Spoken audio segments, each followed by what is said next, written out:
Deci fără critici prea mult în primul rând, fiindcă nu e o lucrare așa frumoasă. Ies cum o sobă cu două portițe de tablă, în primul rând. Am băgat lemnișoare acolo. Așa, un calorifer, 5 elemente. 1, 2, 3, 4, 5.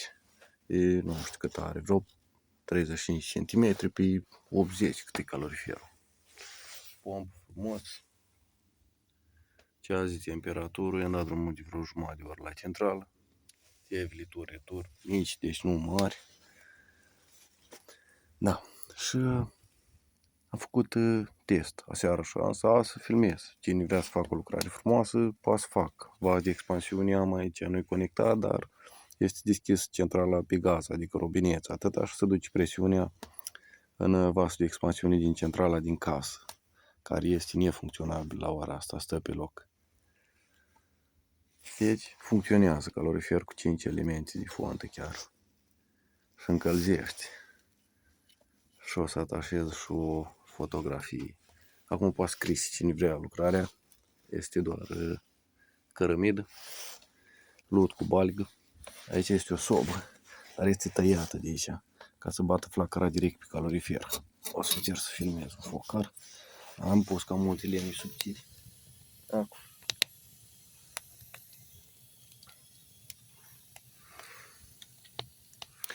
Abia am aprins focul. Da, o să-i mai dăm o lipitură. Tot lut cu balgă de calcă, nu știu ce altceva să-i pun. Dacă încercați soba singură, efectiv se topește polistirenul perete, fiind la vreo 80-90 cm de sobă. Așa de tare sunt fierbând o sobă de fier, de tablă. Dar punând cărămidă, face o treabă bună și păstrează și mai multă căldură.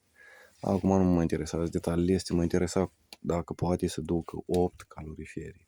Și duce exact 8 caloriferi din casă fără probleme. Intră apa deocamdată rece, că nu s-a încălzit, și iasă caldă la vreo 45 de grade. Deci intră apă de 20-21 de grade, cam așa era în casă. Și ies la 45. Deci eu zic că este chiar prea bine pentru un calorifer montat într-o sobă. Problema este sudurile, la mine mai licărește apă. Fiindcă fonta crapă foarte ușor, am încercat și cu electrodi fontă, probabil nu sunt așa de meseriaș. Și cu lampă de gaz să țin cald sudora după ce dau câte un pic de sudoră, nu mai mult 2 cm, că oricum îți crapă.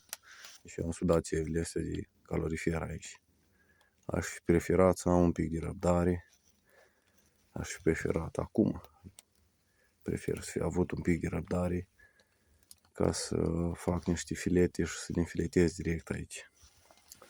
În calorifer cu călți sau alte materiale, să găseau ceva. Da, caloriferul spune un pic înclinat, așa. Într-un colț înclinat sus, de exemplu, unde este torul centralei, ca să poată aerisi.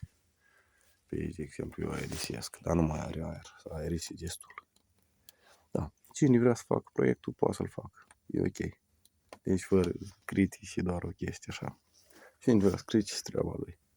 Am să mai montez și vasul ăla de expansiune, totuși, ca să fie două. Da. Cam asta am să fac. Să nu crească presiunea prea tare. Deci, ia uite, centrală. Mai mult o sobă, un cuptor de plăcinte.